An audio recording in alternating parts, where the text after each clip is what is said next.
ગોહિલોને સંબોધી અને સમગ્ર ભારતના ક્ષત્રિયો માટે કીધું છે. હા, અને મેં તો ઘણીવાર બોલ્યો છું, મને આમ શોખ બધો સાચું જાણવાનો, જાણીને હું જે કહું છું એમાં લગભગ વાંધો ન આવે, માતાજી ત્યાંથી આર પાર ઉતરી જાઉં.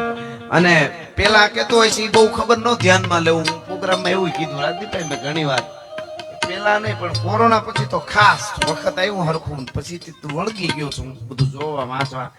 એક પુસ્તકમાં એવું લખ્યું હોય કે આ ઇતિહાસ આમ છે, એક નહીં એના વિશે જેટલા લખાણા બધા જોઈ લેવાના, પછી તારણ કાઢવાનું. દાખલા તરીકે અમે રાજદીપભાઈ એમ કે અહીંયાથી કે અમે ગાડી લઈને નીકળ્યા, પ્રોગ્રામ પૂરો કર્યો રાત્રે, દાખલા તરીકે 1 વાગે પૂરો કર્યો, દાખલો આપું છું, અને પછી અમે નીકળ્યા બે ગાડી લઈને 2 વાગે બરોબર નીકળ્યા તારાપુર થી, અને 2 વાગ્યા તાર રાજકોટ ઓલા ફલાણા ભાઈ ભેગા થઈ ગયા. તો ખોટું હોય ને, 1 કલાકમાં રાજકોટ ન પુગાય, બધાને ખબર પડે. એમ પુસ્તકમાં જોવું પડે કે આ સમયે આ જગ્યાએ આની પાસે આટલી સેના હતી, આ અહીંયા હતો, આના રાજનું આટલું માણસ હતું, આ ફલાણું આમ, એ બધું ભેળું કરીને તારણ કાઢો, ખબર પડે કે અહીંયા આ કેટલું હતું. એમને જીકી નાખો તો કાંઈ મેળ નહીં, પણ એ જવાબદારી આવે ઘણી. બાકી તો ઘણાને લગ્નમાં મરી ગયા ગાતા જોયા છે મેં, હારા ખબર જ નથી જેને ક્યારે શું બોલવું એની કઈ વાત જ નથી. પણ જો સાખો છે તૂટ જાય वो पत्ते नहीं है हम, तूफानों से कह दो को औकात में रहे. જેને આર પાર જીવવું છે એના માટેની આ બધી વાતો છે, જેને જીવી જવું છે. દ્વંદ કહા તક પાલા જાય, યુવાનો તમારા બધાય માટે દ્વંદ કહા તક પાલા જાય, युद्ध कहां तक टाला जाए, तू भी राणा का वंशज है, फेंक कहां तक भाला जाए, द्वंद कहां तक पाला जाए અને યુદ્ધ કહાં તક ટાલા જાય. આ દેશનો યુવાન એવો હોવો જોઈએ કે દુનિયાને ખબર પડે ભારતનો યુવાન કેવો હોય. એના માટે ઘણું ઘણું કરવું પડે, ઘણું ઘણું ગહાવવું પડે. એ વાત હકીકત છે, એમનું નથી થતું. રાતું ને રાતું ઉજાગરા કરવા પડે, તબિયત સારી હોય ન હોય. હા, પણ કહેવાનો અર્થ મારો ઈ છે કે ઈ જે જીવી ગયા છે એની કથાઓ, જે જીવી ગયા છે એની વાતો જગતના ચોકમાં રહી.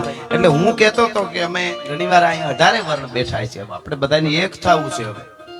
તો જ આ બધું આપણું ધર્મ ને આ બધું બચશે, આપણું રાષ્ટ્ર ને બધું. પણ એક ક્ષત્રિય માટે હું બોલ્યો છું ઘણીવાર કે 5000 વર્ષમાં આ ગોહિલવાડનું ગોહિલોનું હાલરડું ગાવું છે મારે 2 ઘડી. એટલે 5000 વર્ષમાં એક ક્ષત્રિયનો એક ઇતિહાસ મને કોઈ બતાવે. ઘણાને એમ લાગે કે તમે આના જ વાતું કર્યા કરો, એટલે એક ઇતિહાસ એવો બતાવે કે ક્ષત્રિયનો દીકરો ઘોડા ઉપર સવાર થઈ નીકળ્યો ઘરેથી. શું કામ? એ ઢોલ માથે દાંડિયું પડી. શું થયું? કોઈ કે ઢોલ વાગે છે, પૂછે ક્ષત્રિયનો દીકરો, તો ગાયું વાળી ગયા આપણા ગામની. અને પછી બાગડતા બાગડતા બાગડતા નીકળ્યો, ઘોડામાંથી સવાર થઈ નીકળ્યો, ગામના પાદરમાં પૂગ્યો. એમાં કોકે કીધું કઈ બાજુ જાવ દરબાર? અરે કે ગાયું વાળી જાય, કોક દુશ્મનોને મારવા જાઉં છું, ગાયું ને પાછી વાળવા. અરે પણ તમને ઈ ખબર છે ઈ ગાયું તો પટેલ ની છે, ઈ ગાયું તો દલિત ની છે, ઈ તો ગઢવી ની ગાયું છે, ઈ તો પ્રજાપતિ ની ગાયું છે, ઈ તો ચૌધરી ની છે. એવું છે? મને એમ કે અમારી ગાયું. એમ કરીને ઘોડી પાછી વાળી લીધી. ઘોડી કે ઘોડો એવો 5000 વર્ષમાં એક જ ઇતિહાસ ખાલી બતાવો એટલે તેદું એનું બોલવાનું બંધ કરી દે. ભલા માણસ વાર કરજો ધણી, કોઈ હોતો ધણી પ્રજાના સૂરનો થાય ભેટો, પછી કાળજા વેરતો હાથ ત્યાં સાંભળે કેમ બેહી. બસ ઓલા પાછળ બેઠા એમનો એવો ભાવ છે કે વચ્ચે ઉભા એને હું દેખાતો નથી એકચ્યુઅલી. એટલે મરદ મરે તો માર્ગ મૂકીને મરે. હા, એટલે થોડું એવી રીતે આપણે બેસી જાજો બધા. વાહ વાહ વાહ, એટલે બેસી જઈ બધા. બસ વાહ વાહ. એટલે વાત તમને હું ઈ કરતો હતો કે રામના રસ્તે હાલવું હોય, સનાતન ધર્મના રસ્તે હાલવું હોય તો ઘણું ઘણું ઘુમાવવું પડે. મેળવી લેવાનું કઈ હોતું નથી. હા, એવા ગીતો ન સમજતા. મારી લઈ તો કઈ નહીં, મારી નાખવાનું આન પ્રેમ કહેવાય. એવા સાંભળતા નહીં. અમારા પ્રોગ્રામમાં એક બેન હમણાં ઊંચા થઈ ગાતા હતા, પૂછો જરા પૂછો મુझे क्या हुआ है. મેં કીધું હડકવા હુઆ હે બેન. ક્યાં હુઆ? કીધું અહીંયા તો રહેવા દો. હા, એવા ગીત આજ મને સંભળાયું કે આમ તો જો ગીત મને થાવ ગજબ લાગી ગયું. ઓલું કેવું ઓલું ગીત આજ હું ભૂલી ગયો તને. તું તો હું છે નહીં યાદ આવે. કાલના પ્રોગ્રામમાં વાત. અરે ભયંકર ગીત હતું. બાપ ને દીકરી કઈક કહે છે, તું જોખમ છે કેવું કેવું. બાપુ સેહત કે લીએ હાનિકારક है. અરે તને કાળોતરો નાગ કરણે તને બુડાડી દેવી જોઈએ ને. આવા ગીત ગાય દીકરીઓ બાપ ને એમ કે બાપુ सेहत के लिए अच्छे नहीं है, तू भारत के लिए अच्छी नहीं है, मरी जा जट. હા હા મરતી મરતી પાછું જીવે ભૂતના પેટની. ઘણા ને એમ થાય કે આવું બોલે પણ નથી રહેવાતું એટલે બોલાઈ જાય છે. બાકી અમને અમારા લીટાની ખબર હોય માતાજીની કૃપાથી કે આ લીટો અમારો અહીંથી આમ ન બોલાય મારાથી. એવો વખત આવશે તો સ્ટેજ થી નીચે ઉતરી જવાની તૈયારી રાખશું, પણ બોલવામાં અમારા સ્તરમાં કોઈ દી નીચે નહીં ઉતરી, તમને ગેરંટી આપી છે ભલા માણસ. हाँ बोल बोल अमोल है बिन तोले मत बोल, पहले भीतर तोल के फिर बाहिर तू बोल. અમે તો એવું બોલ્યા છે યુદ્ધના મેદાનમાં. રાજપૂતાણી એમ કે કવિરાજ સતી હોના હે મેરે, સત છેડ્યું છે મારે, સતી થવું છે. એટલે કીધું તો મારી બેન ચારણ રાજપૂતાણી નો ભાઈ હોય, ઓરડા સુધી જવાની એક ચારણ ને છૂટ હોય, એનો ભાઈ છે. એટલે કે સતી થવું છે. કે પણ કેમ?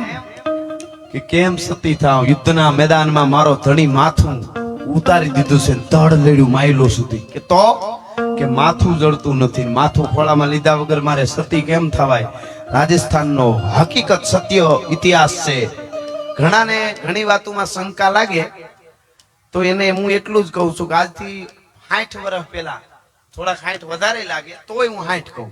60 વર્ષ પહેલા ગામડાના કોઈ બાપાને કોઈ કીધું હોય કે આવડું એક બટકું આવશે, મોબાઈલ નું આવડું નહીં, મોબાઈલ નું નામ હશે એનું, લોઢાનું આવું સિપતરું એપલમાં બટકું ફર્યું હોય એવું બટકું એવું એક આવશે, અને એમાં અમેરિકામાં બેઠા બેઠા આવી રીતે હામાં આપણે વાતો કરી શકશું. બહુ હામાં જ ભાળાય એવું. આજથી 60 વર્ષ પહેલા કોઈ ડોહીને બાબાને કોકે કીધું, શું કે ખબર? બણગા ભૂકોમાં બણગા. અપાલજીભાઈ 60 વર્ષને બદલે આ તો 30 વર્ષમાં થઈ ગયું છે. 30 વર્ષમાં જો કોઈ દી કલ્પના ન હોય એવું મોઢું દેખાતું હોય તો 500 વર્ષ પહેલા અમે વાત કરી ઘટના બની હોય એમાં શંકા ન કરવી. શંકા થાય ને એને બેહી જવું ઘેરે. કીધું કવિરાજ માથું ચડતું નથી ને એમ કહેવાય છે કે અમારા ચારણ કવિ યુદ્ધના મેદાનમાં જાય છે. રાજસ્થાનનો ઇતિહાસ છે, યુદ્ધના મેદાનમાં જાય છે અને પછી પડકારો કરે કે રાજપૂત આ ચારણ તારો ભાઈબંધ તને પડકારા કરે છે, મારા ભાઈબંધ એકવાર મને હોકારો દે. અને યુદ્ધના મેદાનમાં આવીને ચારણે વીરસનું ગીત ગાયું. ગાઢા હુકળ હટીલા જોત પેરંડી નિશાન ગાજે ડાકતી ભૂત વેતી ઘટાડી ચડી ઝડપે ચડી ઉપાડ કોણ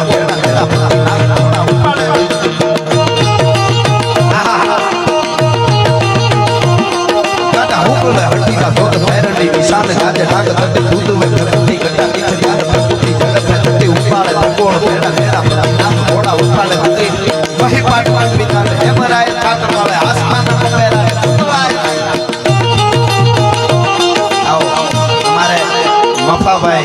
મફાભાઈ ને એમના બધા મિત્રો આવ્યા છે, એમનું અહીંથી સ્વાગત કરીએ છીએ. પધારો પધારો.